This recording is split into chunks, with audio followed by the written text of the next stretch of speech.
बिस्मिल्लाहिर्रहमानिर्रहीम। अस्सलामु अलैकुम। बेशक अल्लाह ताला अपने बंदों से फरमाता है कि हमने तुम्हें बहुत बड़ी नेमतें दी हैं। यह सिर्फ दौलत या चीजें नहीं बल्कि ईमान, जिंदगी, सेहत और रहमत सब कुछ शामिल है। इसका मतलब यह है कि इंसान को कभी घमंड नहीं करना चाहिए बल्कि हर हाल में अल्लाह का शुक्र अदा करना चाहिए। फिर अल्लाह फरमाता है तो अपने रब के लिए नमाज पढ़ो और कुर्बानी करो। यानी हमें अपनी इबादत सिर्फ अल्लाह के लिए करनी चाहिए, दिल से, सच्चाई के साथ। और आखिर में अल्लाह तसल्ली देता है, तुम्हारा दुश्मन ही बेनिशान रहेगा। यानी जो लोग बुराई करते हैं, नफरत फैलाते हैं, उनका नाम मिट जाता है, लेकिन जो अल्लाह के रास्ते पर चलते हैं उनका नाम और इज्जत हमेशा बाकी रहती है। इसलिए हमें चाहिए कि हम नमाज पढ़ें, अल्लाह का शुक्र करें और अच्छे काम करें। बेशक अल्लाह ताला फरमाता है, हमने तुम्हें बहुत भलाई दी। इस आयत में हमें एक बहुत बड़ा पैगाम मिलता है कि अल्लाह ने हर इंसान को किसी न किसी रूप में नेमतें दी हैं। किसी को सेहत, किसी को रोजी, किसी को इल्म, और सबसे बड़ी नेमत है ईमान। लेकिन अक्सर इंसान इन नेमतों को भूल जाता है और शिकायत करता रहता है।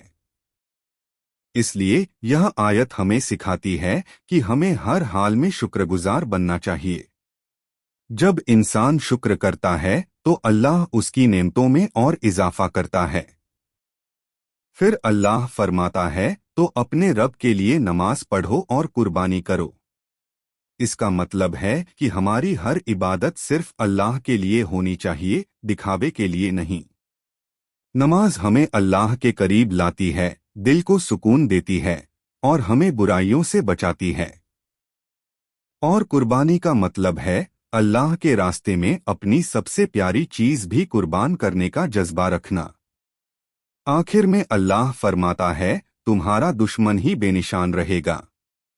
यह एक बहुत बड़ी तसल्ली है कि जो लोग नफरत फैलाते हैं, बुराई करते हैं, उनका अंत अच्छा नहीं होता। लेकिन जो लोग सब्र करते हैं, अल्लाह पर भरोसा रखते हैं और नेक काम करते हैं, अल्लाह उन्हें दुनिया और आखिरत दोनों में कामयाबी देता है। इसलिए हमें चाहिए कि हम नमाज की पाबंदी करें, अल्लाह का शुक्र अदा करें और हर काम सिर्फ उसकी रजा के लिए करें। बेशक अल्लाह ताला फरमाता है, हमने तुम्हें बहुत भलाई दी। यह आयत हमें याद दिलाती है कि हम जितना सोचते हैं उससे कहीं ज्यादा अल्लाह की नेमतों में घिरे हुए हैं। हमारी सांसें, हमारी आंखें, हमारा दिल, हमारा परिवार, ये सब अल्लाह की दी हुई नेमतें हैं। लेकिन इंसान अक्सर छोटी छोटी परेशानियों में इतना उलझ जाता है कि वह इन बड़ी नेमतों को भूल जाता है। अगर हम हर दिन थोड़ा वक्त निकालकर सोचें कि अल्लाह ने हमें क्या क्या दिया है, तो हमारा दिल अपने आप शुक्र से भर जाएगा। फिर अल्लाह फरमाता है तो अपने रब के लिए नमाज पढ़ो और कुर्बानी करो। यह हमें सिखाता है कि सिर्फ जुबान से शुक्र करना काफी नहीं, बल्कि हमें अपने अमल से भी दिखाना चाहिए कि हम अल्लाह के सच्चे बंदे हैं। नमाज सिर्फ एक फर्ज नहीं बल्कि यह हमारे और अल्लाह के बीच का एक मजबूत रिश्ता है। जब हम सजदे में जाते हैं तो हम अपने रब के सबसे करीब होते हैं। और कुर्बानी का असली मतलब सिर्फ जानवर की कुर्बानी नहीं है, बल्कि अपने अंदर की बुराइयों को छोड़ना भी एक बड़ी कुर्बानी है। जैसे गुस्सा, नफरत, झूठ और गलत कामों को छोड़ देना। फिर अल्लाह आखिर में फरमाता है, तुम्हारा दुश्मन ही बेनिशान रहेगा। यह आयत हमें सब्र और हिम्मत देती है। अगर कोई हमें नीचा दिखाने की कोशिश करे, बुरा बोले या नुकसान पहुंचाए, तो हमें घबराने की जरूरत नहीं है, क्योंकि अल्लाह सब देख रहा है और आखिर में जीत उसी की होती है जो सच्चाई और अच्छाई के रास्ते पर चलता है। इसलिए हमें चाहिए कि हम हर हाल में अल्लाह पर भरोसा रखें, नमाज की पाबंदी करें और अपने दिल को साफ रखें। याद रखिए, दुनिया की असली कामयाबी पैसे या शोहरत में नहीं। बेशक अल्लाह ताला फरमाता है, हमने तुम्हें बहुत भलाई दी। यह सिर्फ एक वाक्य नहीं, बल्कि हर इंसान के लिए एक गहरी हकीकत है। अल्लाह ने हमें पैदा किया, हमें समझ दी, हमें सही और गलत का फर्क बताया। सबसे बड़ी बात, हमें ईमान की दौलत दी, जो दुनिया की हर चीज से ज्यादा कीमती है। लेकिन इंसान की आदत होती है कि वह जो नहीं मिला उसी के पीछे भागता है, और जो मिला है उसका शुक्र अदा नहीं करता। अगर कोई इंसान सिर्फ यह समझ जाए कि मैं जितना भी हूं अल्लाह की रहमत से हूं, तो उसके दिल से घमंड खत्म हो जाएगा और शुक्र पैदा होगा। फिर अल्लाह फरमाता है, तो अपने रब के लिए नमाज पढ़ो और कुर्बानी करो। यह हमें सिखाता है कि हमारी जिंदगी का असली मकसद क्या है। हम सिर्फ खाने, कमाने और दुनिया के पीछे भागने के लिए नहीं आए, बल्कि अल्लाह की इबादत के लिए आए हैं।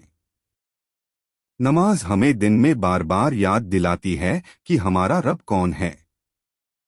जब हम सजदा करते हैं तो हमारा दिल झुकता है, हमारा घमंड टूटता है, और हम अपने रब के करीब हो जाते हैं।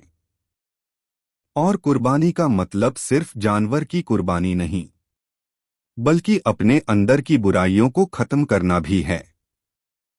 अगर हम अपने गुस्से को कंट्रोल करें, झूठ छोड़ दें, किसी का दिल न दुखाएं, तो यह भी एक बड़ी कुर्बानी है जो अल्लाह को बहुत पसंद है। फिर अल्लाह आखिर में फरमाता है, तुम्हारा दुश्मन ही बेनिशान रहेगा। यह आयत हमें बहुत बड़ी तसल्ली देती है। दुनिया में कभी कभी ऐसा लगता है कि बुरे लोग जीत रहे हैं, लेकिन असल में ऐसा नहीं होता। अल्लाह की नज़र में वही कामयाब है जो सच्चाई पर चलता है, और जो लोग बुराई करते हैं, दूसरों को नुकसान पहुंचाते हैं, उनका नाम और निशान धीरे धीरे मिट जाता है। लेकिन जो लोग अल्लाह के लिए जीते हैं, नेक काम करते हैं और सब्र करते हैं, अल्लाह उन्हें ऐसी इज्जत देता है जो कभी खत्म नहीं होती। इसलिए हमें चाहिए कि हम हर दिन अपने आप से एक सवाल करें, क्या मैं अल्लाह को खुश करने के लिए जी रहा हूं? अगर जवाब हाँ है, तो समझो आप सही रास्ते पर हैं, और अगर नहीं है, तो अभी भी वक्त है अपने आप को बदलने का। अगर आपको यह सूरा अच्छा लगा हो तो वीडियो को लाइक करें, कमेंट करें और ज्यादा से ज्यादा शेयर करें। चैनल को सब्सक्राइब जरूर करें और बेल आइकन दबाना ना भूलें। इसको अपने दोस्तों और परिवार के साथ भी शेयर करें ताकि वो भी इसे सीख सकें। ज्यादा से ज्यादा शेयर करें ताकि यह इल्म हर किसी तक पहुंचे।